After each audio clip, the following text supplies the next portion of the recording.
आज इस प्रमुख मुद्दे पर आपके समक्ष अपना पक्ष रखना है कि हाल ही में जो बीजेपी पार्टी के कार्यकर्ताओं द्वारा जयपुर के बगरू विद्यालय में अनाधिकृत रूप से प्रवेश कर सिर्फ एक सनसनी फैलाने, अपनी राजनीति चमकाने के लिए वीडियो का निर्माण करना और गुरु शिष्य परंपरा का उल्लंघन करते हुए शिष्यों को भड़काना, बच्चों को भड़काना, विद्यालय में छात्राएं भी पढ़ती है, बिना पूछे अनधिकृत रूप से उनकी फोटो खींचकर रील बनाना, इसका IPRSM विशेष रूप से बड़ा विरोध करता है और ये चेतावनी देता है कि भविष्य में कोई भी अनाधिकृत व्यक्ति इस तरह से विद्यालय में घुसकर सिर्फ एक सनसनी और न्यूज़ पढ़ने के लिए अगर ऐसा कार्य करेगा तो हम उसका प्रतिकार निश्चित रूप से करेंगे। विद्यालय हमारा शिक्षा का मंदिर है, विद्यालय की गरिमा तार नहीं होनी चाहिए, विद्यालय की मर्यादा बनी रहनी चाहिए।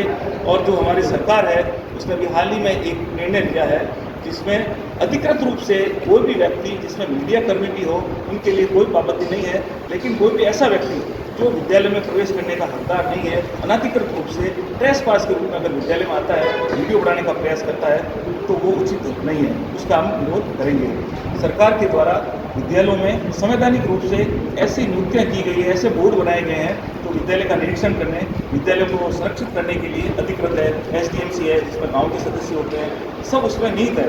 लेकिन अनाधिकृत व्यक्तियों द्वारा इस तरह से विद्यालय में प्रवेश करना और बच्चों की रील बनाना, वीडियो बनाना, विद्यालय में दुष्प्रचार करना, ये गलत है। इसका हम बहुत पुरजोर तरीके से विरोध करते हैं। संजीव व्यास, सभी दलों के लिए जो भी व्यक्ति अनाधिकृत रूप से प्रवेश करेगा या विद्यालय में राजनीति करेगा, विद्यालय शिक्षा का मंदिर है, उसके अंदर आप क्यों राजनीति डालते हैं? सभी बीजेपी, कांग्रेस, कोई भी दल। अच्छा, आप लोग कह रहे हैं कि कमेटियां बनाई हुई है, डेट करे, लेकिन धरातल पे काम नहीं हो रहा। जब धरातल में खामियां हैं, उन खामियों को उजागर करने का काम संगठन हमारा प्रयास कर रहा है। हम सरकार के साथ मिलकर हमने खुद भामाशाहों को आगे ला करके विद्यालय में पुनर्निर्माण, जर्जर भवनों का निर्माण, ICT लैब का निर्माण, इसके लिए प्रयास कर रहे हैं और सरकार भी हमारा सहयोग कर रही है। गाँवों से, शहरों से कई भामाशाह इसके लिए आगे आए हैं और वो एक पॉजिटिव मानसिकता के साथ में विकास के लिए हम उनको प्रयास देखिए। आपका बात बिल्कुल सही है, बजट भी है, लेकिन जो भामाशाह स्वेच्छा से आगे आकर सहयोग करना चाहते हैं उनका सहयोग लेकर क्या बोलेंगे, उनका भी सहयोग है। सरकार तो अपना प्रयास कर रही है, विद्यालय में हमारी भी तो सहभागिता है। गाँव के बच्चे पढ़ते हैं तो गाँव के लोगों को विद्यालय से देना चाह रहे हैं। आपने रिपोर्ट तैयार की हो, अगर ये सामने आया कि कितने भवन जर्जर है, कितने मतलब जो स्कूल है जो खुले में चल रहे हैं, जी बिल्कुल उसका सर्वे हो चुका है। अगर आप चाहते हैं उसकी संख्यात्मक रिपोर्ट भी आपको दे दी जाएगी। कितने अंदर कितनी संख्या? जोधपुर के अंदर अभी हाल ही में जो सर्वे हुआ है उसके अंदर 70 ऐसे भवन हैं जो जर्जर अवस्था में है, उनको हमने काम में लेना बंद कर दिया है और विभाग उनके लिए वैकल्पिक व्यवस्था भी कर चुका है। कितने स्कूलों में किया है सर अभी तक?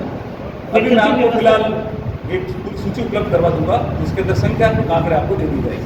झालावाड़ हादसे के बाद में कितनी स्कूलों का जर्जर स्थिति में थी, आंकड़े आए? देखिए, झालावाड़ में कई स्कूलों में सुधार हो चुका है, कई स्कूलों में फिलहाल वैकल्पिक व्यवस्था कर दी गई है। उस भवन को, उस विद्यालय को वहाँ से स्थानांतरित करके जो सुरक्षित भवन है वहाँ पर बच्चों को ले जाएंगे। जोधपुर में अपना जनक सिंह जी हत्या का बातों को लेकर के सरकार से जब बात करते हैं तो कहते हैं कि उन जिलों में इस तरह की मीडिया रिपोर्ट आई है तो निश्चित रूप से वो सत्य है, लेकिन आपके काम को लेकर के कहीं पर भी कोई संदेह की दृष्टि नहीं है।